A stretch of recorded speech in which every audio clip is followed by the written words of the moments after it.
Hello guys, I hope everyone is safe and okay. So share ko lang po itong maikling storya tungkol sa kung paano po namin naisip itong mahalagang simulain ng mga bata.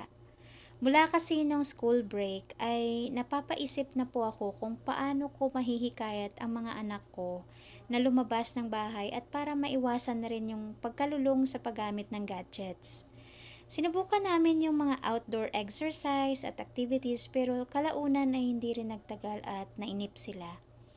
So I thought na what if encourage sila na mag-engage sa mga community activities para ma-raise ang awareness nila lalo na sa mga bagay-bagay sa paligid like pag-alaga sa kalikasan at pagtulong sa kapwa. Ang pananalasa ng Bagyong Karina ay isang hudyat upang simulan ang adhikain nilang magbigay kalinga at tulong sa kapwa nila bata at sa pamayanan sa kabuuan.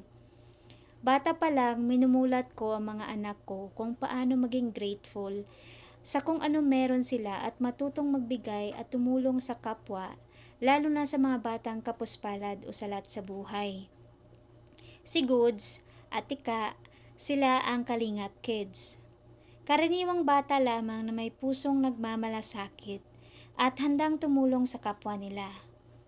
Ito palang mga pinamili namin, ayun ang mga ipinamahagi namin as food packs sa mga pamilyang apektado ng pagbaha dulot ng bagyo. Na-realize nila na masarap pala sa pakiramdam yung makatulong sa iba at nagbigay ito ng sense of purpose sa kanila. And I'm so happy to hear na gusto nilang ipagpatuloy ito para mas marami pa silang matutulungan.